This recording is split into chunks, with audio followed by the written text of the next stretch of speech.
তরণ করে ভক্ত ভাব অঙ্গীকার করে শ্রীমতী রাধারানীর ভাব এবং অঙ্গ কান্তি গ্রহণ করে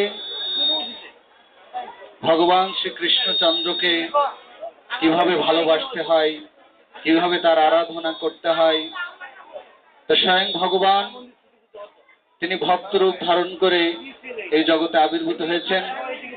তা আমি প্রথমে যে কীর্তনটি গেয়েছি, যদি গৌর না হইত তবে কি হইত, কেমনে ধরিতাম দে। বাসুদেব পদকর্তা গাইছেন, যদি গৌর না হইত তবে কি হইত, কেমনে ধরিতাম দে। যদি আমার শ্রীমান মহাপ্রভু গৌর সুন্দর তিনি এই জগতে আবির্ভূত না হতেন, তাহলে আমরা কেমন করে এই দুর্লভ মনুষ্য জন্মকে আমরা সার্থক করতাম। আমরা কিছুতেই আমাদের এই দুর্লভ মনুষ্য জন্মকে সার্থক করতে পারতাম না। কেননা শ্রীমান চৈতন্য মহাপ্রভু এসে এই যে আমরা যা আজ আস্বাদন করছি, অনুষ্ঠান করছি, আনন্দ আস্বাদন করছি, এই সমস্ত কিছুর পিছনেই শ্রীমান মহাপ্রভুর অনুপ্রেরণা। কারণ তিনি এই জগতে এসে সেই কৃষ্ণের সমস্ত লীলাবিলাস তিনি প্রকাশ করেছেন। সে নবদ্বীপ, মায়াপুর, বৃন্দাবন, পুরুষোত্তম আদি সমস্ত যে তীর্থস্থানগুলি রয়েছে, ভগবানের লীলাবিলাস সমস্ত কিছুই শ্রীমান চৈতন্য মহাপ্রভু এসে তিনি সেটি প্রকাশ করেছেন। তো চৈতন্য মহাপ্রভু যদি তিনি না আসতেন, তাহলে কেমন করে আমরা এই দুর্লভ মনুষ্য জন্মকে সার্থক করতাম। কেননা এই দুর্লভ মনুষ্য জন্মের যে মুখ্য উদ্দেশ্য সেটি কি, যে আমাদের সেই পরম লক্ষ্য কি, আমরা যে দুর্লভ মনুষ্য জন্ম পেয়েছি তার পরম লক্ষ্য কি। পরম লক্ষ্য এক একজনের কাছে এক এক রকম হতে পারে।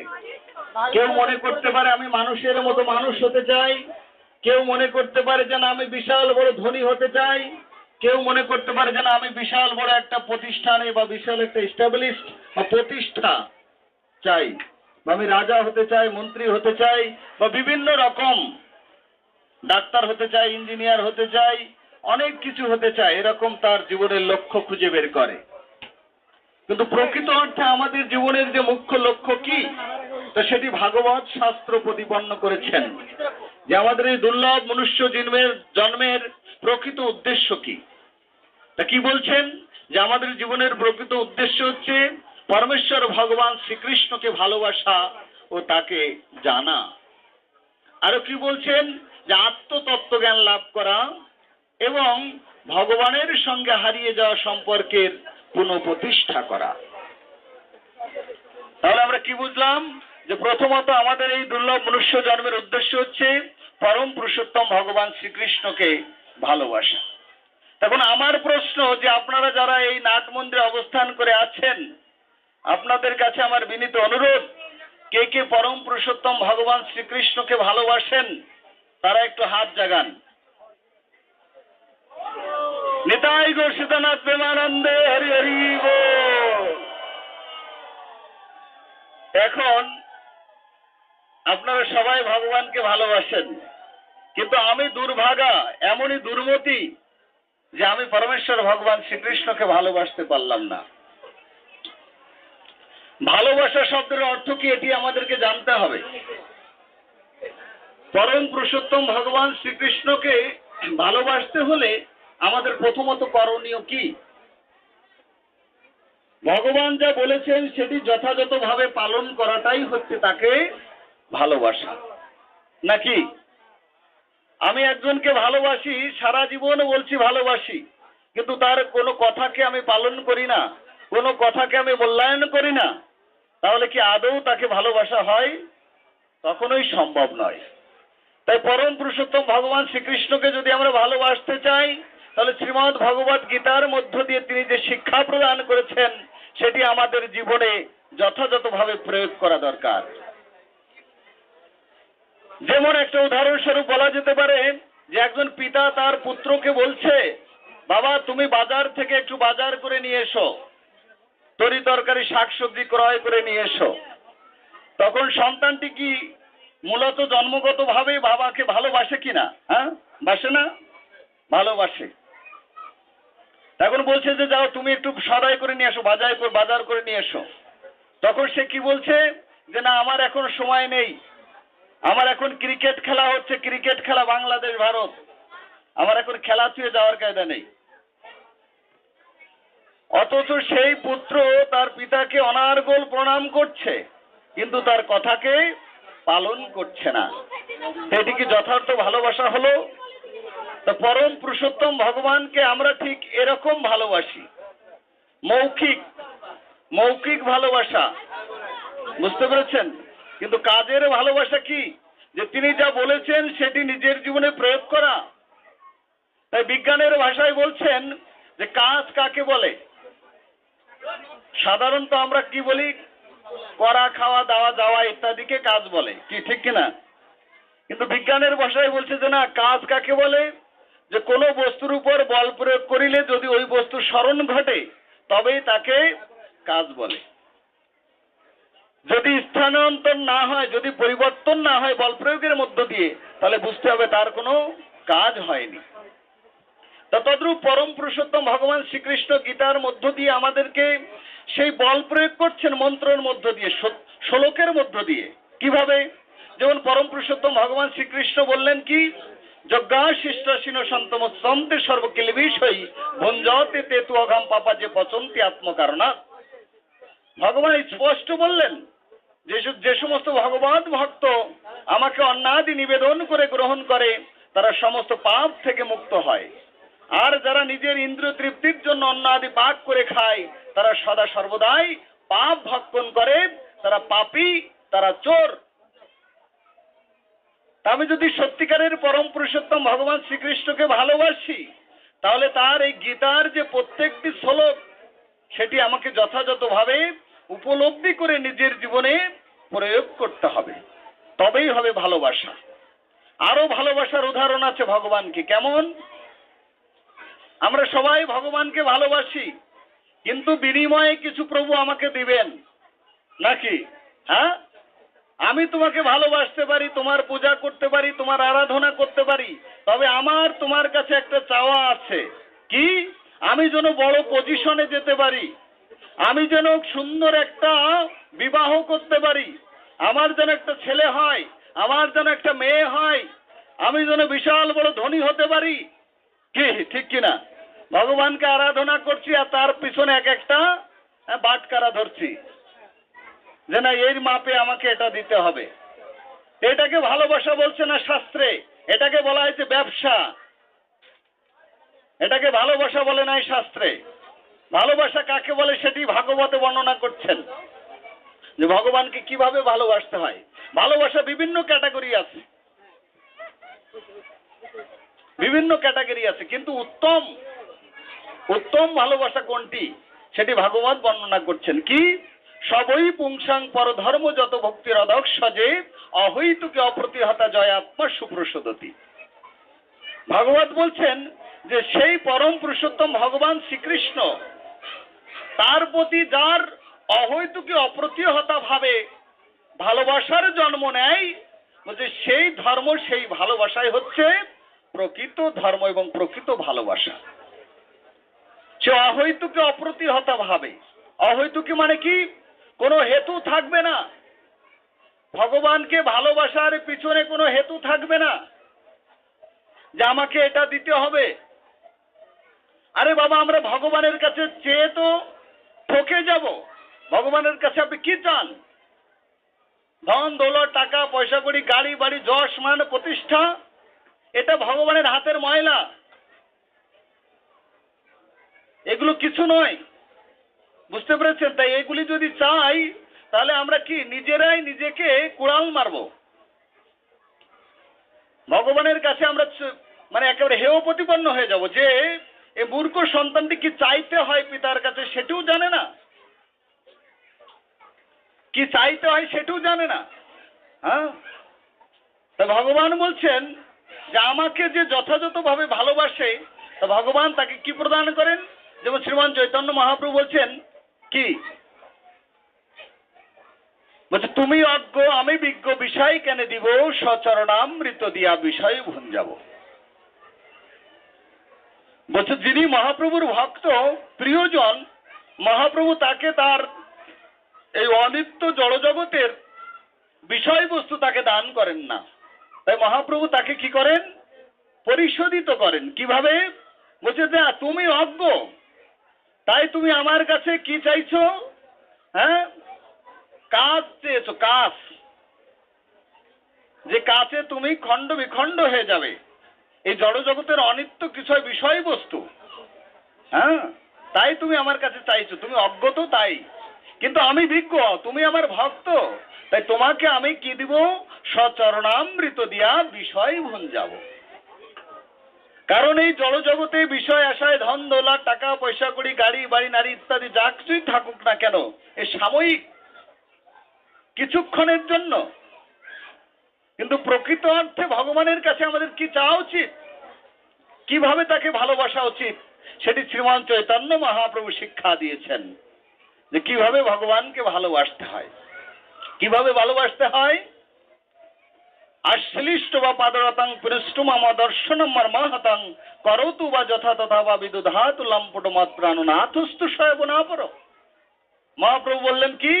আশ্লিষ্ট বা পাদরতাং, বলছে আমাকে তোমার পদ দ্বারা পেষ্টন করো, হ্যাঁ, তোমার পা দ্বারা আমাকে পেষ্টন করো।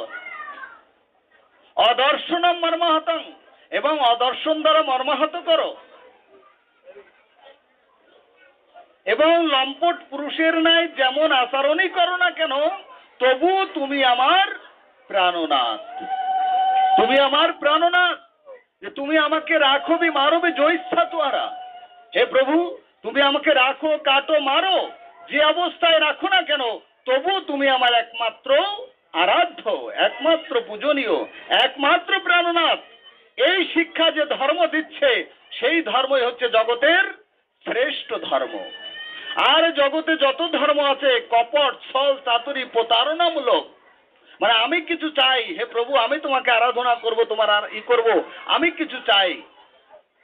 কিন্তু ভাগবত ধর্ম বলছে না, ভগবানকে ভালোবাসতে হবে অহৈতুকে অপ্রতিহতা।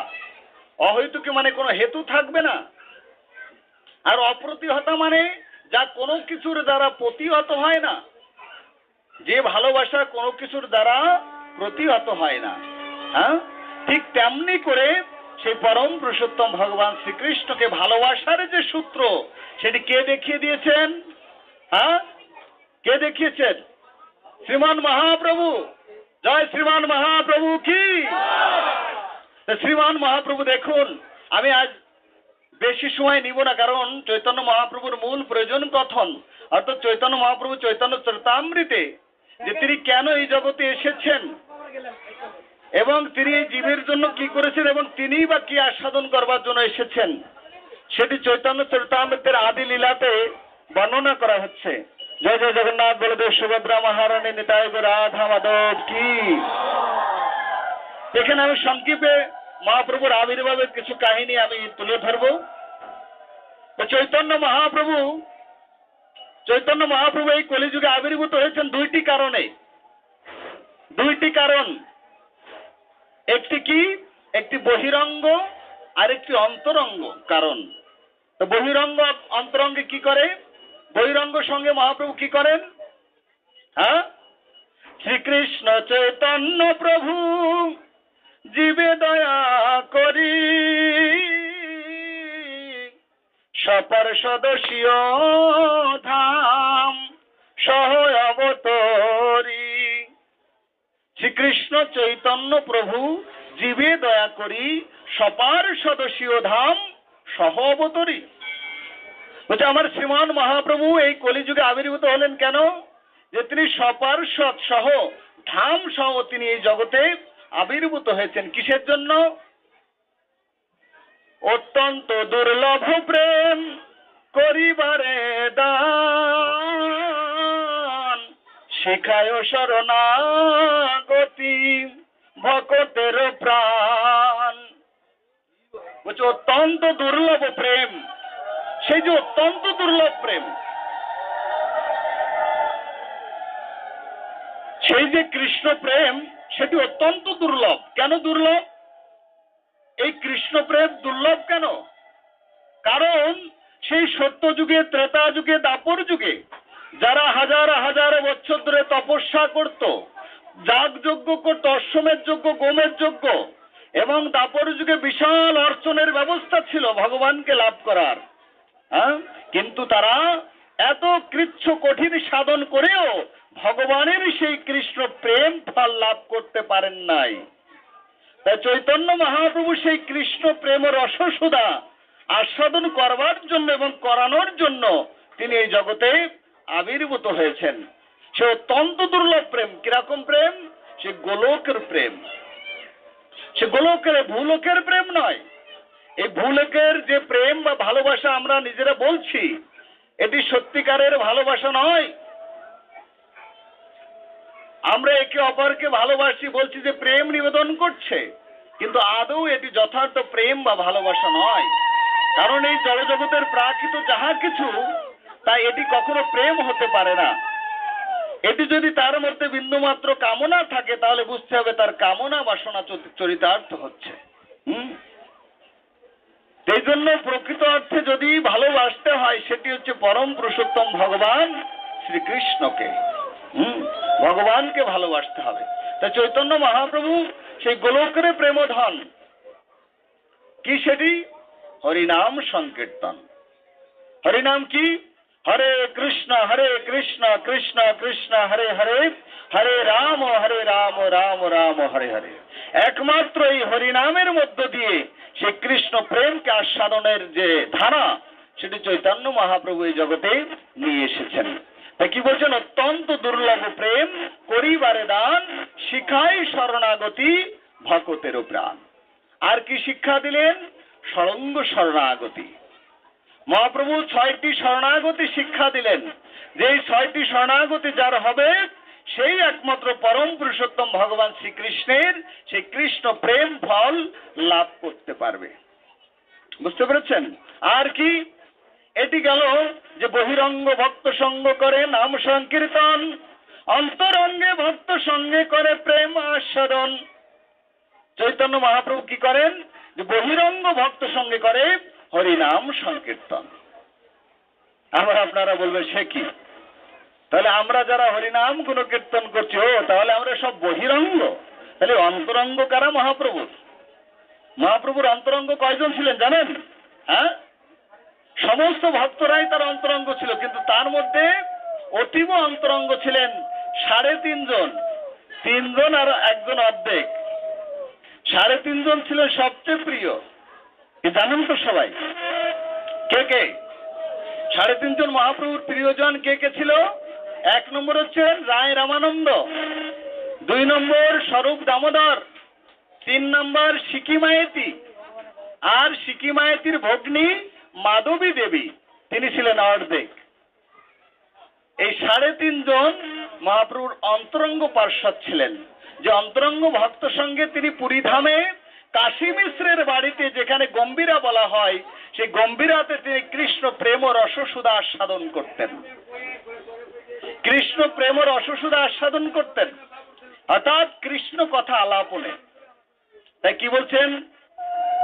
স্বরূপের কৃষ্ণ কথা রামানন্দের গান, বিরহ বেদনায় প্রভুর রাখায় পরাণ।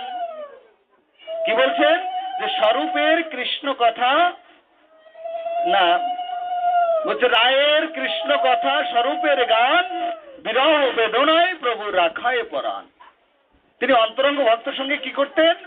স্বরূপের কাছ থেকে তিনি গান শ্রবণ করতেন, কৃষ্ণ লীলা গান, আর রায়ের কাছ থেকে তিনি কৃষ্ণ কথা আস্বাদন করতেন। এইভাবে অন্তরঙ্গ ভক্ত সঙ্গে তিনি কৃষ্ণ প্রেম আস্বাদন করতেন। আমার রাধা কৃষ্ণ মিলিত তনু শ্রীমান মহাপ্রভু এই জগতে এসেছেন আরো 3টি অপূর্ণ রসকে পূর্ণ রসে রূপান্তরিত করবার জন্য, যেটি বৃন্দাবনে তিনি আস্বাদন করতে পারেননি। সেই মহারসসুধা এই নবদ্বীপে এসে তিনি আস্বাদন করবেন বলে তিনি চৈতন্য মহাপ্রভু রূপে জগতে আবির্ভূত হয়েছেন। সে 3টি রস কি কি জানেন? যে 3টি অপূর্ণ রস ছিল বৃন্দাবনে, যা স্বয়ং কৃষ্ণও জানত না। কৃষ্ণও সেই 3টো প্রেম রস তিনি জানতেন না। তিনি কার কাছ থেকে জানলেন? তিনি একদিন সেই সত্যভামার গৃহ থেকে, যখন কৃষ্ণচন্দ্র দ্বারকার রাজা ছিলেন, একটু মনোযোগ দিয়ে শুনবেন যে ঘটনাটা কোথায় ঘটেছে। যে কৃষ্ণচন্দ্র যখন দ্বারকার রাজা ছিলেন, তখন তার তো আপনারা জানেন যে 16,108 জন মহিষী ছিল, মানে বিবাহিত মহিষী 16,108 জন, এবং 16,108টা প্রাসাদ ছিল। একই সঙ্গে তিনি 16,108টা প্রাসাদে অবস্থান করতেন। তাই তো তিনি ভগবান নাকি? হ্যাঁ, তাই তো তিনি সর্বশক্তিমান। তাই কি হয়েছে, একদিন সত্যভামার গৃহ থেকে কৃষ্ণচন্দ্র যখন রুক্মিণীর ঘরে গিয়েছেন, রুক্মিণীর ঘরে, রুক্মিণীর নাম শুনছেন তো? হ্যাঁ, যাকে কৃষ্ণচন্দ্র রথে করে তুলে নিয়ে আসছিলেন, মনে আছে? বিশাল কাহিনী, আর পিছনে যাব না, আমি এই কাহিনীটি বলবো। তা কৃষ্ণচন্দ্র তিনি যখন রুক্মিণীর গৃহে গিয়েছেন, আনন্দের আতিশয্যে রুক্মিণী যেন মানে কৃষ্ণচন্দ্রকে রাজ সিংহাসনে অবস্থান করিয়ে তার চরণ যুগল বক্ষে স্থাপন করে নয়ন জলে যেন তার পদ ধৌত করে দিচ্ছেন, কৃষ্ণের চরণ ধৌত করে দিচ্ছেন, আর নয়নের জলে যেন বুক ভেসে যাচ্ছে। তখন কৃষ্ণচন্দ্র আমার বলছেন, হে রুক্মিণী, স্বয়ং আমি তোমার গৃহে এসেছি, তুমি তারপরেও কেন নয়নের জল তুমি ঝরাচ্ছ? কেন তোমার এই অশ্রু জল বিসর্জন করছো? কি হেতু?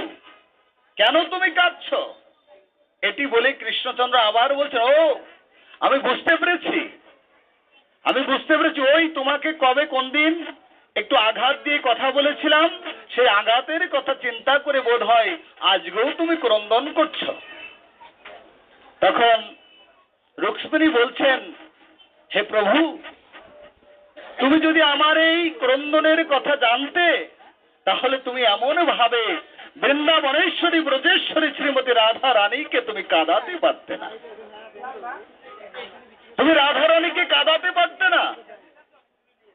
তখন কৃষ্ণচন্দ্র অবাক হয়ে গেছে রাধা নাম শুনে। যখনই রুক্মিণীর কণ্ঠে রাধা নাম শ্রবণ করেছে, তখন বারবার রুক্মিণীকে বলছে, রুক্মিণী তুমি কি বললে? তুমি আমার বলো, তুমি কি বললে?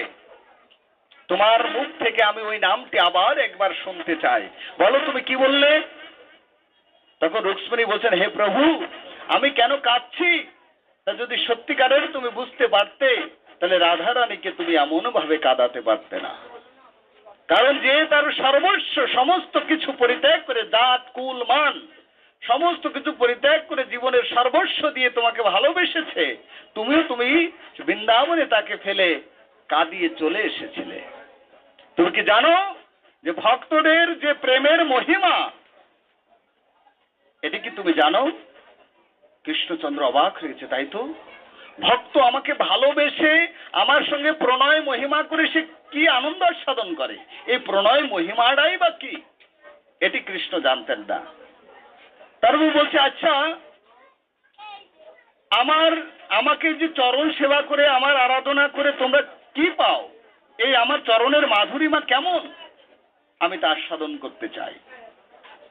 মানে কৃষ্ণের চরণের মাধুরীমা কেমন কৃষ্ণ জানে না। কি করে জানবে? কি করে জানবে? যদি আমরা মনে করি যে রসগোল্লা খাবো, রসগোল্লা মুখে দিলে রসগোল্লা টেস্ট পাবো নাকি? হ্যাঁ, কিন্তু আমরা যদি বলি যে না আমি রসগোল্লা হয়ে যাব, মানে আমি রসগোল্লা হয়ে গেলাম, এখন রসগোল্লার স্বাদ কি আমি বুঝতে পারবো? আমি যদি রসগোল্লা হয়ে যাই, তাহলে রসগোল্লার স্বাদ কি বুঝতে পারবো? কোনোদিন বুঝতে পারবো না। তাই ভগবান নিজের মাধুরীমা তিনি নিজে বুঝতে পারছেন না যে তার চরণের মাধুরীমা কি। তখন কৃষ্ণ চিন্তা করলেন, হ্যাঁ, কৃষ্ণের এই চরণ মাধুরীমা, অর্থাৎ আমার নিজের চরণের মাধুরীমা আস্বাদন করতে হলে আমাকে ভক্ত ভাব অঙ্গীকার করতে হবে। তার প্রথম হচ্ছে ভক্তের ভগবানের প্রতি প্রণয় মহিমা, এক। 2 নাম্বার হচ্ছে কৃষ্ণের চরণের মাধুরীমা। আর 3 নাম্বার কি বলছে, আচ্ছা তোমরা আমার এই চরণ আস্বাদন করে সেবা করে তোমরা কি সুখ পাও? কি সুখ, মানে সুখের কথা বললেন যে কি সুখ। তো এটি যদি তুমি আস্বাদন করতে চাও তাহলে তোমাকে ভক্ত ভাব অঙ্গীকার করতে হবে। তা কৃষ্ণচন্দ্র অঙ্গীকার করলেন যে তাই হবে, কারণ আমি ভক্তের এই আমার সঙ্গে যে প্রণয় মহিমা, আমার যে কি মাধুরিমা এবং এই আস্বাদন করে যে কি সুখ পাই, এই তিনটি জিনিস অপূর্ণ ব্রজের রস আমি যেটি পূর্ণ করতে পারিনি, সেটি আমি নবদ্বীপে গিয়ে রাধা কৃষ্ণ মিলিত তনু রাধাকান্ত অঙ্গ রাধাকান্তি ভাব অঙ্গীকার করে এবং রাধারও বরণও ধরে তিনি ভক্ত ভাব অঙ্গীকার করে তিনি জগতে আবির্ভূত হয়েছেন চৈতন্য মহাপ্রভুর। এটি হচ্ছে মূল প্রয়োজন কথন, মূল প্রয়োজন তার আসার, যে তিনি তিনটি রস তিনি পূর্ণরূপে আস্বাদন করবেন। প্রথমটি হচ্ছে কি, কৃষ্ণের প্রণয় মহিমা, মানে ভগবানের সঙ্গে সম্পর্ক স্থাপন হলে যে কেমন পরিস্থিতি হয় এটি কি আপনারা জানেন? তো যখন কৃষ্ণচন্দ্র বৃন্দাবনে লীলাবিলাস করেছিলেন, প্রত্যেকটি কীট পতঙ্গ গাছপালা থেকে শুরু করে ব্রজবাসী ব্রজবালা ব্রজঙ্গনাগণ পর্যন্ত তারা কেউ স্থির হয়ে থাকতে পারেননি। যখন কৃষ্ণ চলে আসছিলেন দ্বারকায়, কেউ স্থির হয়ে থাকতে পারেননি। সবাই যেন তাদের অঝোর ধারায় নয়নের বাড়ি বর্ষণ করছিলেন।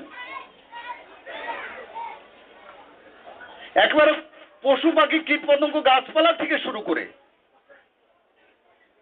তারপরেও কৃষ্ণের সেই মহৎ কার্য সম্পাদনের জন্য তিনি যখন দ্বারকাতে চলে গেলেন, উদ্ধব মনে মনে চিন্তা করছে, হে প্রভু, আমার থেকে জগতের সবচেয়ে বড় ভক্ত আর কে আছে তোমার?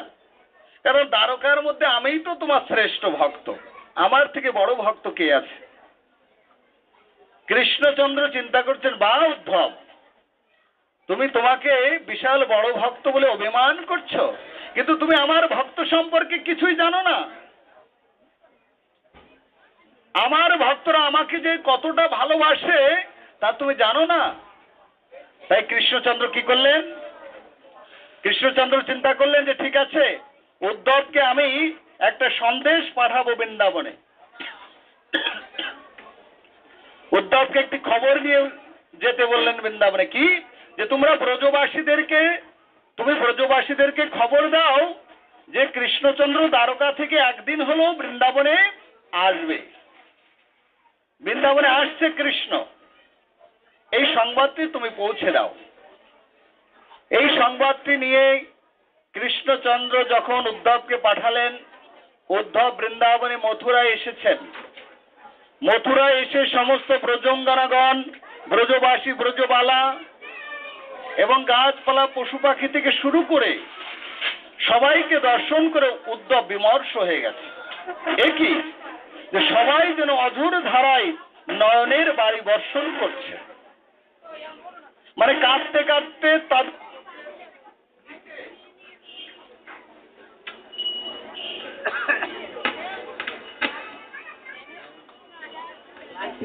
হরে কৃষ্ণ। তা কাঁদতে কাঁদতে সেই ব্রজবাসী ব্রজবালা ব্রজঙ্গনাগণ এবং লতা পাতা গুল্মহাদি সবার চোখের নিচে যেন এক পর্দা কালি পড়ে গেছে। তখন উদ্ধব জিজ্ঞাসা করছে, আচ্ছা তোমরা কাঁদছো কেন? কার জন্য কাঁদছো? তো বলছে, আমাদের একমাত্র প্রাণনাথ প্রাণপতি কৃষ্ণচন্দ্র বৃন্দাবন থেকে তিনি চলে গেছেন, সেই বিরহ আমরা সহ্য করতে পারছি না। তো তাই আচ্ছা, এই যে বৃন্দাবনে একটি জলধারা বইছে, এই জলের ধারাটি কি? তখন ব্রজবাসীরা বলছেন, আপনি জানেন না এই জলের ধারা কি? বলছি কি? তো বলছে, সেই পিতানন্দ এবং মা যশোদার নয়নের জলে যে একটি নদী বয়ে গেছে। কৃষ্ণচন্দ্র যেদিন বৃন্দাবন থেকে চলে গেছে, সেদিন পিতানন্দ এবং মা যশোদার নয়নের জলে যেন নদী বয়ে গেছে। তো এই নদী যেখানে গিয়ে দেখবে শেষ, ঠিক সেখানেই পিতানন্দ এবং মা যশোদার বাড়ি। উদ্ধব অবাক হয়ে গেছে, কি বৃন্দাবনের এই কি দশা? কৃষ্ণকে এরা এত ভালোবাসে, এমনকি লতা পাতা গুল্ম আদি যেন মাটির দিকে মাথা লইয়ে আছে। তারাও কৃষ্ণ বিরহে যেন ক্রন্দনরত। তা উদ্ধব এই দৃশ্য দেখে সবাইকে প্রবোধ দিচ্ছেন, হ্যাঁ, যে না, কৃষ্ণ আসবে, এই কথা বলছে। তখন তারা কি বলছে? কাল বলি কালা গেল মধুপুরে, সে কালের আর কত বাকি। বলছে কালা তো আমাদের সেদিনই ফাঁকি দিয়েছে, যেদিন আমরা বললাম যে কালা তুমি কবে আসবে, তো বললো যে কালই ফিরে আসবে। সে কাল যে আমাদের জীবনের একটা কাল হয়ে গেছে, হ্যাঁ, বলতে সেই কাল যে আমাদের জীবনের একটা কালে রূপান্তরিত হয়েছে। যে কাল বলি কালা গেল মধুপুরে, আর ফিরে এলো না। তাই তোমরা আমার উদ্ধবকে বলছে, তুমি আমাদেরকে প্রবোধ দিচ্ছ নাকি আমাদের হৃদয়ের যন্ত্রণা আরো বাড়িয়ে দিচ্ছ কৃষ্ণ বিরহে? তারা কৃষ্ণ বিরহে হৃদয়ে ধারণ করতে পারছে না। এইভাবে উদ্ধব যখন মা যশোদা পিতানন্দের গৃহে গিয়েছেন, গিয়ে দেখলেন যে তাদের কাঁদতে কাঁদতে আর যেন জায়গা নেই। হ্যাঁ, এক পর্দা কালো হয়ে গেছে চোখের নিচে দিয়ে একবার। তখন উদ্ধব প্রবোধ দিচ্ছেন কি বলে? হে পিতানন্দ, হে মা যশোদা, তোমরা কাঁদছো কেন? আরে কৃষ্ণ তো শুধু তোমাদের সন্তান নয়, কৃষ্ণ তো জগতের প্রতি, তিনি তো জগৎ পিতা, তিনি তো অনাদি আদি গোবিন্দ, বিশ্ব ব্রহ্মাণ্ডের মালিক। এই বলে যিনি যখন প্রবোধ দিতে শুরু করেছেন, মা যশোদা এবং পিতানন্দ আরো উচ্চস্বরে ক্রন্দন করতে শুরু করেছেন। তো সে কি, আমি তো এদেরকে প্রবোধ দিতে এসেছি, সান্ত্বনা দিতে এসেছি, আর এরা তো আরো দ্বিগুণ হয়ে গেল। তখন পিতানন্দ বলছেন, উদ্ধব, তুমি কি সত্যিকারে আমাদেরকে সান্ত্বনা দিতে এসেছো নাকি আমাদের হৃদয়ের আগুনকে আরো দ্বিগুণ করে দিতে এসেছো? কোনটি? হ্যাঁ, আগে জানতাম যে কৃষ্ণ আমার সন্তান। এ উদ্ধব, তুমি আজ জানালে যে কৃষ্ণ শুধু আমার সন্তান নয়, তিনি অনাদির আদি গোবিন্দ, বিশ্ব ব্রহ্মাণ্ডের মালিক। হায় আমার পোড়া কপাল যে আমি সে অনাদির আদি গোবিন্দ কৃষ্ণকে পেয়েও আজ আমি হারিয়ে ফেলেছি। তাহলে আমার দুঃখটা কি কমলো না বাড়লো? হ্যাঁ, এইভাবে সান্ত্বনা দিতে গিয়েছে উদ্ধব, কিন্তু বৃন্দাবনে এই দৃশ্য দেখে নিজে অবাক হয়ে গেছে। আমি কাদের কাছে কি বলতে এসেছি? এই দৃশ্য দেখে উদ্ধব কি করছেন? বৃন্দাবনের কাছে প্রার্থনা করছেন দু হাত তুলে, হে বৃন্দাবন, হে রাধারানী, তুমি আমাকে এই কৃপা করো, যদি কখনো কোনো দিন এই জগতে কোনো মনুষ্য জন্ম বা কোনো জীব বা কোনো লতা পাতা গুল্ম আদি যা রূপে আমাকে সৃষ্টি করো না কেন, আমি যেন এই বৃন্দাবনে জন্মগ্রহণ করতে পারি এবং ব্রজবাসীদের চরণ রেণুতে যেন আমি আমার জীবনকে ধন্যাতি ধন্য করতে পারি। নিতাই গৌরনাথ প্রেমানন্দে হরি হরি বল। হ্যাঁ, উদ্ধব তখন প্রার্থনা করেছিলেন বৃন্দাবনের কাছে, শ্রীমতী রাধারানীর কাছে, যে আমি যেন কখনো যদি কোনোদিন আর কোনো জন্ম পাই, যেন বৃন্দাবনে জন্ম নিতে পারি। আচ্ছা, তুমি বৃন্দাবনে কেন জন্ম নেবে? তখন উদ্ধব বলছেন, যে হেন মহাত্মা ব্রজবাসী ব্রজঙ্গনাগণ যারা কৃষ্ণকে এত ভালোবাসে, তাদের চরণ রেণু যদি আমার মস্তক উপরি পড়ে, তাহলে আমার এই অভিমান ধুলার সঙ্গে মিশে গিয়ে অন্তত পক্ষে তাদের চরণের ধূলিকণা তো হতে পারবো। হ্যাঁ, তাই উদ্ধব প্রার্থনা করেছেন যেন আমি বৃন্দাবনের ধূলিকণা হয়ে জন্মগ্রহণ করতে পারি। দেখেছেন যে তাদের কি চাওয়া, আর আমরা চাইলে কি চাইতাম? হ্যাঁ, কোথায় কি, হ্যাঁ, আর কোথায়। তাই সেই কৃষ্ণচন্দ্রের কাছে কি চাইতে হয়, সেটি মহাজনগণ আমাদেরকে শিক্ষা দিয়েছেন, প্রকৃত ভালোবাসার কথা। ভগবানকে যে ব্রজবাসী ব্রজবালা ব্রজঙ্গনাগণ যেভাবে ভালোবাসতেন, সেই ভালোবাসাকে হৃদয়ে ধারণ করে আজ শ্রীমান মহাপ্রভু রূপে তিনি এই জগতে আবির্ভূত হয়েছেন ভক্ত ভাব অঙ্গীকার করে। চিন্তা করতে পারেন, যিনি অনাদির আদি গোবিন্দ বিশ্ব ব্রহ্মাণ্ডের মালিক, তিনি নাকি আজ ভক্ত ভাব অঙ্গীকার করে এসেছেন। হ্যাঁ, ভক্ত ভাব অঙ্গীকার করে এসে নিতাই চাঁদ আমার কলসির কানা খেয়েছেন। হ্যাঁ, আর মহাপ্রভুকে কত অপমানিত হতে হয়েছে, বুঝতে পেরেছেন? তারপরেও চৈতন্য মহাপ্রভু তিনি যখন অল্প বয়স ছিল, নিমাই পণ্ডিত নামে খ্যাত ছিলেন। তার পাণ্ডিত্য এত অগাধ ছিল যে মহান মহান পণ্ডিতগণ পরাস্ত হয়ে গিয়েছিলেন। একবার একটি কাহিনী বলি, অনেকগুলো কাহিনী আছে, একটি কাহিনী বা দুইটি কাহিনী বলবো। যে একবার দিগ্বিজয়ী পণ্ডিত কেশব কাশ্মীরি তিনি সারা বিশ্ব জয় করে এসেছেন পাণ্ডিত্য দিয়ে। এখন তিনি শুনেছেন যে না, নবদ্বীপে নিমাই পণ্ডিত নামে একজন পণ্ডিত আছে, যদি এই পণ্ডিতকে হারাতে পারে তবে সে বিশ্বজয়ী হয়ে যাবে, মানে তার উপরে আর কেউ থাকবে না। তখন বললো ঠিক আছে, নিমাই কোথায় থাকে? তো বলছে নবদ্বীপে থাকে। তো নবদ্বীপে তার বয়স কত? বলছে মাত্র তার বয়স এই মাত্র 17-18 হবে। এই বালকের সঙ্গে আমি আর কি বাচালতা করব? তো ঠিক আছে, তারপরে যাই, যেহেতু বলছে। মানে তার পাণ্ডিত্য এত অগাধ যে এই ছোট বালককে কোনো মূল্যায়নই করছে না। আর সমস্ত নবদ্বীপের বৈষ্ণব সমাজ এই পণ্ডিতের কথা শুনে মানে কম্পিত হয়ে গিয়েছিলেন, যে না জানি যদি আমাদের নিমাইকে হারিয়ে দেয় তাহলে আমাদের বৈষ্ণব ধর্ম একেবারে রসাতলে চলে যাবে, আর বৈষ্ণব ধর্ম নামে কোনো ধর্ম থাকবে না। তো সবাই ভয়ে কাঁপছে। নিমাই পণ্ডিত সবাইকে সান্ত্বনা দিয়ে বলছেন রব উঠে গেছে নবদ্বীপে।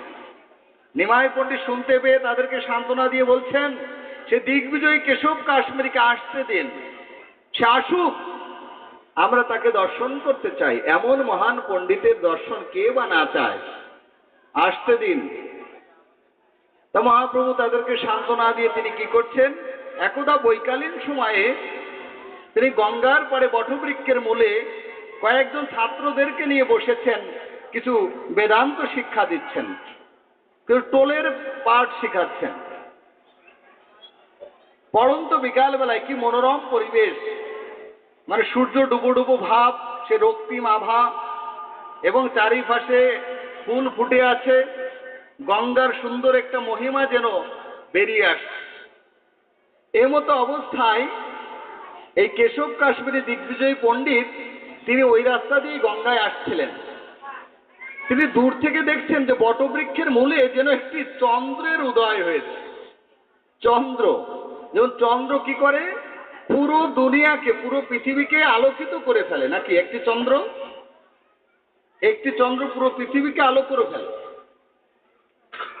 তা মহাপ্রভুর রূপের বর্ণনা দিচ্ছেন চৈতন্য ভাগবত, যে তার রূপের তুলনা হয় না। বলছে যে চন্দ্রেরও কালিমা আছে। হ্যাঁ, বলছে যে চন্দ্রগ্রহণ হয়, তো মহাজনগণ ব্যাখ্যা করছেন যে চৈতন্য মহাপ্রভুর এই রূপের মহিমা দর্শন করে চাঁদও কালি মেখে বসেছিল, লজ্জায় কালি মেখে বসেছিল। মহাপ্রভু রূপের বর্ণনা করছে।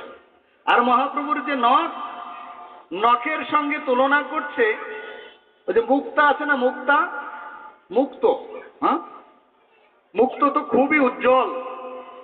তো মুক্ত চিন্তা করছে যে না, আমি মহাপ্রভুর নখের সঙ্গে একটু তুলনা করে দেখি যে আমি তার সঙ্গে পড়ি কিনা।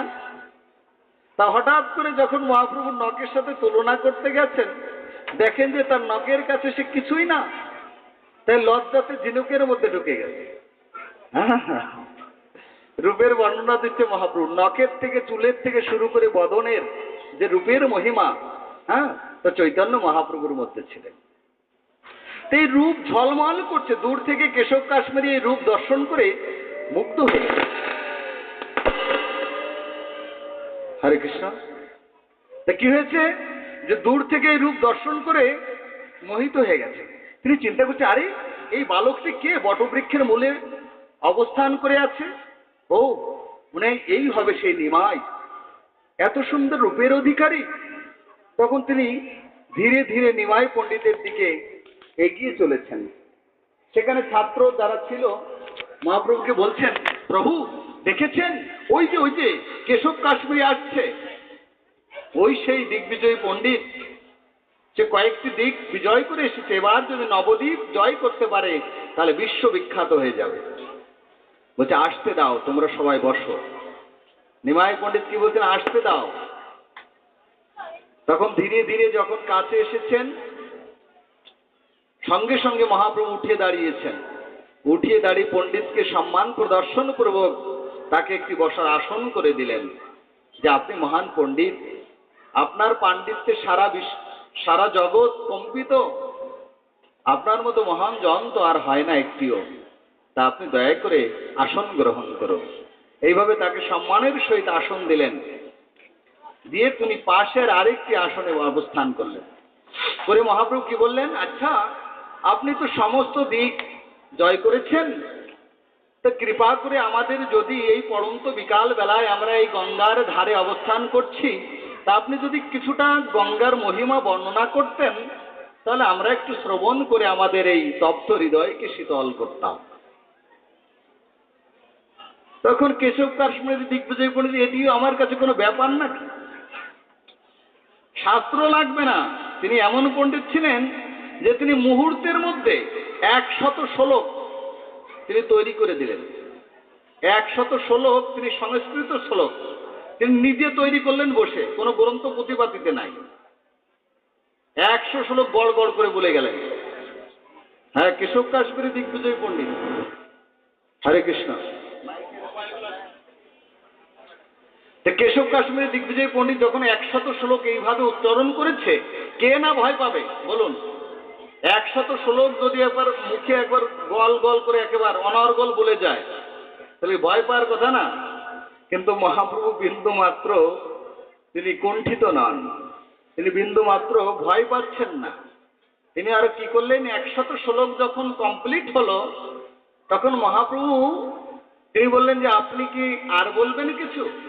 বলছে না, আমি 100 শ্লোক আমি এখানে বসে পড়ে বলে দিলাম তৈরি করে। তখন মহাপ্রভু সেখান থেকে কয়েকটি শ্লোকে ভুল ছিল, ত্রুটি ছিল, মহাপ্রভু তার মধ্য থেকে একটি শ্লোক টান দিয়ে বের করে নিয়ে আসছেন, মুখ দিয়ে একবার গল গল করে বলে দিলেন। হ্যাঁ, বলছে তোমার এই শ্লোকের মধ্যে কি কি ত্রুটি আছে দেখো। তখন মহাপ্রভু তিনি বললেন যে দৃক্তি দোষ, শব্দ দোষ, বিন্যাস দোষ, আপনার মানে কি কি দোষ আছে, ব্যাস দোষ, সমাজ দোষ, কি কি দোষ ছিল, সমস্ত দোষ ধরিয়ে দিয়েছে একবার পুঙ্খানুপুঙ্খ ভাবে। আর পণ্ডিত মানুষ তো বুঝতে পেরেছে, যখন এই ভুলগুলো ধরিয়ে দিয়েছে, তখন তিনি চিন্তা করলেন, আরে এই শ্লোকগুলি তো কোনো শাস্ত্রের থেকে বলি নাই, আমি তো নিজে তৈরি করে বললাম। আর তিনি শ্লোকটি হঠাৎ সেখান থেকে বের করে এনে আমাকে সূক্ষ্মাতি সূক্ষ্ম এই ভুলগুলো ধরিয়ে দিল। তখন তিনি আর একটি কথাও বলতে পারেননি, কেশব কাশ্মীরের মুখ দিয়ে আর একটি কথাও বের হচ্ছে না। তখন মহাপ্রভু বুঝতে পেরেছেন যে আর মুখ দিয়ে কথা বের হবে না। তখন মহাপ্রভু তাকে সান্ত্বনা দিয়ে বলছেন, হে পণ্ডিত, আপনি এক কাজ করুন, আজ আপনি অনেক ক্লান্ত পরিশ্রান্ত, আপনি দয়া করে আজ ঘরে ফিরে যান, কাল আমরা আবার আপনার সঙ্গে বসবো। কেশব কাশ্মীরি দিগ্বিজয় পণ্ডিত তিনি লজ্জায় ঘৃণায় মাথা হেট করে তিনি ঘরে চলে গেলেন। ঘরে যেয়ে তিনি সাক্ষাৎ মা সরস্বতীর আরাধনা করতেন। মা সরস্বতীকে দিয়ে গিয়ে বলছেন, মা, আমি তোমাকে সারা জীবন তপস্যা করে আরাধনা করে সিদ্ধি লাভ করেছি, তাই তুমি সদা সর্বদা আমার জিহ্বার উপরে তুমি অবস্থান করো। মানে স্বয়ং সরস্বতী তার জিহ্বার উপরে থাকে, চিন্তা করতে পারেন? আজ এমন একটি বালকের কাছ থেকে আমি কেন এমন পরাজিত হয়ে ফিরে আসলাম, আমার মুখ দিয়ে কেন একটি বাক্য বের হলো না? হে মা, তুমি আমাকে বলো। এই বলে মা সরস্বতীর কাছে প্রার্থনা করে তিনি এক পর্যায়ে যখন রাত্রে বিশ্রাম গিয়েছেন, স্বপ্নের মধ্য দিয়ে মা সরস্বতী তাকে জানাচ্ছেন দৈববাণীর মধ্য দিয়ে, বলছে, হে দিগ্বিজয় পণ্ডিত, হে কেশব কাশ্মীরি, তুমি জানো না যে তুমি আজ কার কাছে গিয়েছো? তুমি তো আজ সমুদ্রের কাছে গিয়েছো। আমি যে সমুদ্রের এক কোনা ধলি কোনা, তার থেকে কিছু এক ফোঁটা জল নিয়ে আমি বিতরণ করছি, এতে আর কি তৃষ্ণা মেটে? আর তুমি আজ সাগরের সঙ্গে গিয়েছো যুদ্ধ করতে। তুমি জানো সে কে? এই চৈতন্য মহাপ্রভু যে স্বয়ং রাধা কৃষ্ণ মিলিত তনু, অনাদির আদি গোবিন্দ বিশ্ব ব্রহ্মাণ্ডের মালিক, আর তুমি তার কাছে গিয়েছো হ্যাঁ তোমার পাণ্ডিত্য ফলাতে? যাও, তুমি এই মুহূর্তে গিয়ে তার চরণ কমল আশ্রয় গ্রহণ করে একমাত্র সেই কৃষ্ণ প্রেম ভক্তি তুমি আস্বাদন করো, তবেই তোমার এই দুর্লভ মনুষ্য জীবন সার্থক হবে। কেশব কাশ্মীরি দিগ্বিজয় পণ্ডিত এই দৈববাণী শ্রবণ করে সকাল হতে না হতেই ঘুম থেকে উঠেই তিনি আজও দৌড় কালও দৌড়, দৌড়ি কোথায় মহাপ্রভু আছে। চৈতন্য মহাপ্রভুর চরণ তলে গিয়ে লুটিয়ে পড়ে বলছে, হে মহাপ্রভু, হে জগদীশ্বর, আপনি আমায় ক্ষমা করুন, আমায় রক্ষা করুন, আপনার চরণে আমাকে আশ্রয় দিন, এবং আপনার কাছে যে কৃষ্ণ প্রেম ধন আছে সেই কৃষ্ণ প্রেম ধন আমাকে দান করুন। সঙ্গে সঙ্গে মহাপ্রভু বলছে, হ্যাঁ, আমি তো তোমাকে এজন্য এখানে এসেছি, তোমাকে উদ্ধার করবার জন্য তো আমি এখনো নবদ্বীপে আছি, না হলে থাকতাম না, আমাকে তো চলে যেতে হবে। তা কেশব কাশ্মীর দিগ্বিজয় পণ্ডিতকে তিনি উদ্ধার করার পর তিনি চলে যান সেই পুরী ধামে।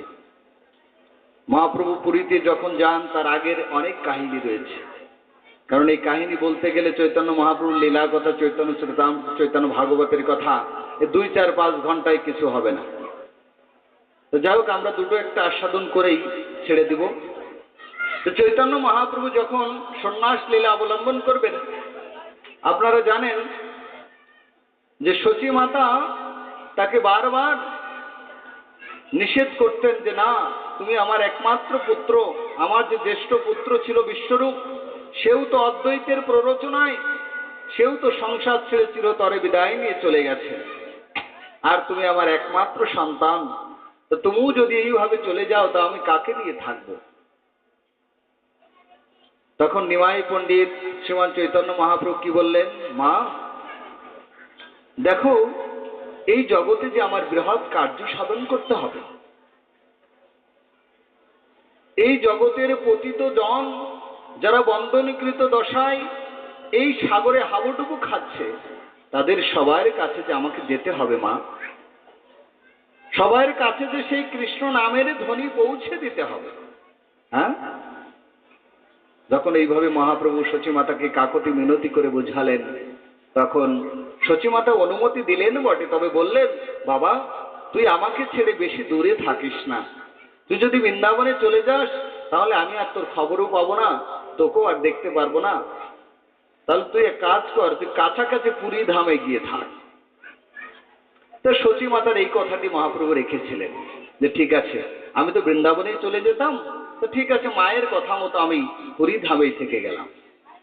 তখন মহাপ্রভু তিনি সন্ন্যাস নিয়ে অদ্বৈত গৃহে এসেছেন, অদ্বৈত ঠাকুরের কাছ থেকে বিদায় নিতে এসেছেন শান্তিপুরে। শান্তিপুরে অদ্বৈত ঘরণী মালিনী দেবী, তিনি তাকে সন্তানের মতো লালন পালন করতেন এবং তাকে খাওয়াতেন। তো সেখান থেকে বিদায় নিতে এসেছেন এমন সময় রঘুনাথ দাস গোস্বামী তিনি শুনতে পেয়েছেন যে গৌরাঙ্গ মহাপ্রভু তিনি নবদ্বীপ ছেড়ে পুরীর উদ্দেশ্যে রওনা দিয়েছেন।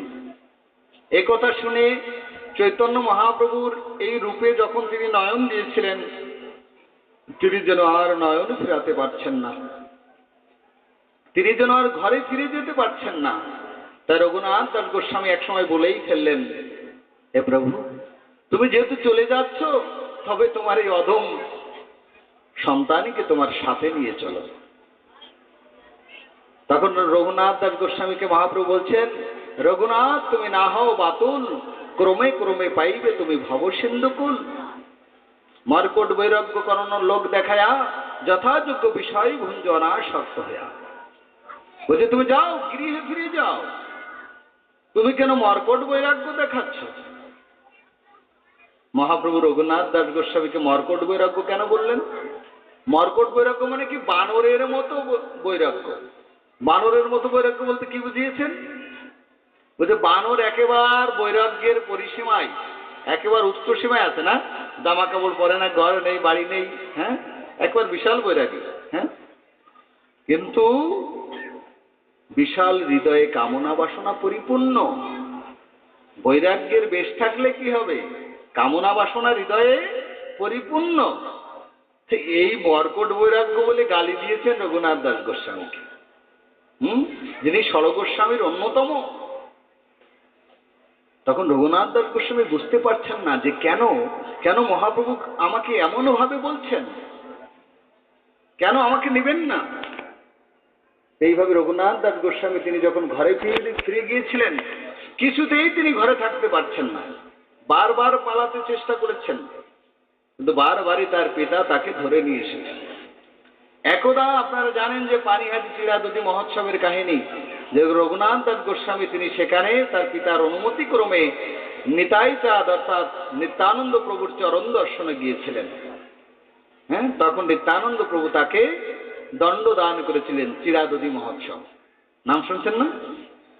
তা এই মর্কট বৈরাগ্য কেন বলেছিলেন মহাপ্রভু? এটাই তার সিদ্ধান্ত যে তিনি নিতাইয়ের করুণা কৃপা না নিয়ে তিনি সরাসরি মহাপ্রভুর কাছে গিয়েছিলেন। তিনি এর পূর্বে নিতাইয়ের সঙ্গে দেখা হয়নি, কোনো সাক্ষাৎ হয়নি, তার কৃপা নেয়নি। অথচ নিতাইয়ের কৃপা বিনে মহাপ্রভু কখনো তার ভক্তকে গ্রহণ করেন না। তাই কি আছে, মহাজনগণ কি বলছেন?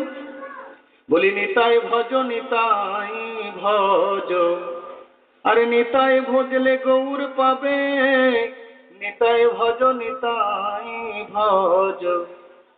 বলছে নিতাই ভজলে গৌর পাবে। যদি নিতাইয়ের করুণা না হয়, যদি নিতাইয়ের করুণা হবে, ব্রজে রাধা কৃষ্ণ পাবে, ধরণী তার চরণ দুখানি। নিতাইয়ের চরণ সত্য, তাহার সেবক নিত্য, দৃঢ় করি ধর নিতার পাই পাই, দৃঢ় করি ধর নিতার পাই। নিতাইয়ের করুণা যতদিন না হবে ততদিন মহাপ্রভুর কৃপা কখনো লাভ হবে না। তাই রঘুনাথ দাস গোস্বামী সরাসরি নিত্যানন্দের কাছে না গিয়ে মহাপ্রভুর কাছে এসেছিলেন, তাই ওই গালিটি দিয়েছিলেন। যে মর্কট বৈরাগ্য না করো লোক দেখায়া, যথাযোগ্য বিষয় গুঞ্জনা সত্য হইয়া। আরো নিত্যানন্দ প্রভুর কাছে যখন গিয়েছিল তখন চোর চোর বলে ডেকেছে, এই চোর, এই চোর, এদিকে আয়, তোকে আজ দণ্ড দিব। চোর কেন বলছেন? বলছে ও তুই আমার সম্পদ আমাকে না বলে চুরি করে নিয়ে যাচ্ছিলি। কারণ গৌর সুন্দর তো নিত্যানন্দের সম্পদ, মহাপ্রভু হচ্ছেন নিত্যানন্দের সম্পদ। তা বলছে তুই আমাকে না জানিয়ে আমার সম্পদ নিয়ে যাচ্ছিস, এত বড়। তাই তাকে চোর সম্বোধন করেছিল। এবং যখন রঘুনাথ দাস গোস্বামী নিত্যানন্দ প্রভুর কাছে সাষ্টাঙ্গে দণ্ডবত প্রণতি করলেন, তখন নিত্যানন্দ প্রভু তার ডান পদটি তার মস্তকে ঠেকিয়ে দিলেন। সঙ্গে সঙ্গে তার কৃপা হয়ে গেল। সাথে সাথে তার আর ঘরে আর একটা মুহূর্ত থাকতে পারলেন না। সঙ্গে সঙ্গে পুরী ধামের উদ্দেশ্যে মহাপ্রভুর দর্শনের অভিলাষে তিনি দৌড়াতে দৌড়াতে গিয়েছিলেন। সেই পানিহাটি, এ তো কলকাতার পাশে। আর পুরীধাম আপনার ট্রেনে লাগে 10 ঘন্টা, ট্রেনে, এক্সপ্রেস ট্রেনে লাগে 10 ঘন্টা। আর তখন তিনি দৌড় শুরু করেছেন, কোনো ট্রেন নাই, দৌড় শুরু করেছেন। দৌড়াতে দৌড়াতে তিনি 15 দিনের মাথায় কোনো খাওয়া দাওয়া নেই, যা পাচ্ছে রাস্তায় ফল মূল পাতাপুতি যা পাচ্ছে তাই খাচ্ছে। এইভাবে দৌড়াতেই আছে। শুধু মহাপ্রভুর যে রূপে নয়ন দিয়েছে, সেই রূপ যে তিনি বারবার হৃদয়ে দর্শন করতে চাইছেন, তাই তিনি তার সেই চৈতন্য মহাপ্রভুর আকর্ষণে তিনি দ্রুত গতিতে দৌড়াচ্ছেন। দৌড়াতে দৌড়াতে এক পর্যায়ে তিনি সেই পুরী ধামে পৌঁছে গেছেন। এর আগে আরেকটি কাহিনী, মহাপ্রভু যখন সন্ন্যাস নিয়ে সমস্ত ভক্তবৃন্দর সঙ্গে তিনি যাচ্ছিলেন, তখন 18 নালাতে একটি ঘটনা ঘটে। 18 নালাতে নিত্যানন্দ সেন, সেবানন্দ আদি ভক্তবৃন্দকে সঙ্গে নিয়ে গেছেন। হঠাৎ করে দণ্ডটি নিত্যানন্দের হাতে দিয়েছেন, আর মহাপ্রভু একটু বাইরে গিয়েছেন। হঠাৎ করে এসে দেখেন যে নিত্যানন্দ তার দণ্ডটি ভেঙে ফেলেছে। আর যখনই মহাপ্রভু এসেছেন, মহাপ্রভু পৈতাটি টেনে ছিঁড়ে ফেলেছেন। মহাপ্রভু খুবই দুঃখ পাচ্ছেন। এ কি নিত্যানন্দ এই করলো কেন? আমার সন্ন্যাসীর দণ্ডটি ভেঙে দিল, আমার পৈতাটি ছিঁড়ে দিল, এ কি? যেন আমি আর এদের সঙ্গে থাকবো না। নিত্যানন্দ কেন এটি ভেঙে দিল? মহাজনগণ বলছেন যে নিতাইয়ের মহাপ্রভুর যে কত প্রেম সেটি প্রকাশ করেছেন। যিনি আমার অনাদির আদি গোবিন্দ বিশ্ব ব্রহ্মাণ্ডের মালিক, তিনি কেন একটা লাঠি বয়ে বেড়াবেন? হ্যাঁ, আমার প্রভু কেন লাঠি বইবে? তাই তিনি লাঠিটি নিয়ে ফেলেন। আরে 2 টাকার সুতো কেন পড়বে সে? হ্যাঁ, তাই সুতো টেনে ছিঁড়ে ফেললেন। বুঝতে পেরেছেন? তার প্রেম ছিল অন্যরকম। মানে নিত্যানন্দকে বলা হয় আরেকটি অবধূত। হ্যাঁ, তার আরেক নাম হচ্ছে অবধূত। তো যাই হোক, তা মহাপ্রভু যাই হোক, এটি একটি লীলা। তাই মহাপ্রভু তাদের সঙ্গে এমন একটি লীলা সম্পাদন করে তিনি কি করলেন, লুকিয়ে সবাইকে 18 নালা ফেলে তিনি জগন্নাথের আকর্ষণে তিনি দ্রুত গতিতে পুরীতে চলে গেছেন। পুরী জগন্নাথ মন্দিরে, জগন্নাথ মন্দিরে গিয়ে জগন্নাথ দর্শন করে এই প্রেমের মূর্তি, জগন্নাথ বলদেব সুভদ্রা মহারানের যে প্রেমের বিকার মূর্তি, এটি দর্শন করে সঙ্গে সঙ্গে মহাপ্রভু মূর্ছা গেছে। অষ্টসাত্ত্বিক বিকারের মধ্য দিয়ে তিনি মাটিতে গড়াগড়ি যাচ্ছেন, এক পর্যায়ে মূর্ছা গেছেন, জ্ঞান শূন্য হয়ে গেছে। এই দৃশ্য দেখে পাণ্ডারা অবাক হয়ে গেলেন। এ কি? এ তো সাধারণ কেউ নয় যে জগন্নাথকে দর্শন করা মাত্রই সঙ্গে সঙ্গে মাটিতে ভুলণ্ঠিত হলো এবং অচৈতন্য হয়ে পড়েছে। আর এমন দিব্য পুরুষ জগতে আর কাউকে দেখেনি। কে বা তাকে স্পর্শ করতে পারে? তখন হঠাৎ করে সেখানে ছিল সার্বভৌম ভট্টাচার্য। হ্যাঁ, সে রাজপুরোহিত, সে রাজা প্রতাপরুদ্রের একমাত্র রাজপুরোহিত ছিল কে? সার্বভৌম ভট্টাচার্য। তিনি বেদান্তবিদ পণ্ডিত। এ হচ্ছে আর এক পণ্ডিত। সে সার্বভৌম ওই দিগ্বিজয় কেশব কাশ্মীরি পণ্ডিতের থেকেও আর এক পণ্ডিত, মানে একেবারে বেদান্তবিদ পণ্ডিত। এবার এই পণ্ডিত মশাই কি করেছেন, এই দীর্ঘকায় ব্যক্তি, অপূর্ব সুন্দর দেহধারী, এটি দর্শন করে তিনি চিন্তা করলেন এ সাধারণ কেউ নয়। তাই তিনি নিজেই তাকে ধরে নিয়ে তার গৃহে নিয়ে গেলেন। গৃহে নিয়ে গেছেন, কিন্তু কোনো কিছুতেই যেন তার জ্ঞান ফিরছে না। তিনি তুলো দিয়ে নাকে ধরছেন যে মরে গেল না বেঁচে আছে। তুলো ধরলে সূক্ষ্মভাবে বোঝা যায় যে তুলোও নড়ে না। এই কি মারাই গেল? হঠাৎ করে নিত্যানন্দ সেন, সেবানন্দ আদি ওই যে 18 নালা থেকে ফেলে চলে এসছে, ওরা পুরীতে এসে খোঁজাখুঁজি শুরু করছে মহাপ্রভু গেল কোথায়। তখন পাণ্ডাদের কাছে জিজ্ঞাসা করছে, আচ্ছা মহাপ্রভু কোথায় গেল? আচ্ছা এমন কোন ব্যক্তিকে দেখেছেন যে 22 বছরের একটি ছেলে যিনি সন্ন্যাসী, তিনি এরকম অপূর্ব সুন্দর, তাকে দেখেছেন আপনারা? যে হ্যাঁ, এই কিছুক্ষণ আগে এসেছিলেন, তিনি জগন্নাথ দর্শন করার মাত্রই তিনি মূর্ছা গিয়েছেন, অচৈতন্য হয়ে পড়েছেন। তাই পাশেই সার্বভৌম ভট্টাচার্যের গৃহ, তিনি সেখানে নিয়ে গেছেন, আপনারা সেখানে খোঁজ করতে পারেন। তখন নিত্যানন্দ সেন, শুভানন্দ আদি ভক্তবৃন্দ যখন গেলেন, দেখলেন যে মহাপ্রভু এখনো অচৈতন্য হয়ে আছে। তখন নিত্যানন্দ বুঝতে পেরেছেন যে মহাপ্রভুর অচৈতন্যর কারণ কি, যে প্রেমের মূর্ছা গেছেন। তখন তিনি ভক্ত সঙ্গে কি করলেন, বলছে সবাই হরিনাম শুরু করো, উদ্দণ্ড নৃত্য কীর্তন করতে শুরু করো। তখন সবাই কীর্তন করতে শুরু করেছেন। কি কীর্তন? হরে কৃষ্ণ কৃষ্ণ কৃষ্ণ হরে হরে, হরে রাম রাম রাম হরে হরে। যখন এরকম কীর্তন করেছেন, উদ্দণ্ড নৃত্য করছেন, সঙ্গে সঙ্গে মহাপ্রভু লাফ দিয়ে উঠে ওদের সঙ্গে আবার উদ্দণ্ড নৃত্য কীর্তন করতে শুরু করছেন, নাচছেন আর কীর্তন করছেন। এই দৃশ্য দেখে সার্বভৌম ভট্টাচার্যের মনে সংশয় এসেছে, সন্দেহ এসেছে। নৃত্য যখন শেষ হয়েছে, এক পর্যায়ে মহাপ্রভুকে ডেকে নিয়ে একটি ঘরে নিয়ে গেছে সার্বভৌম ভট্টাচার্য। বলছে, আরে তুমি না সন্ন্যাসী? আরে সন্ন্যাসী হয়ে তুমি কেন এরকম হরে কৃষ্ণ বলে নাচে গিয়ে বেড়াচ্ছ?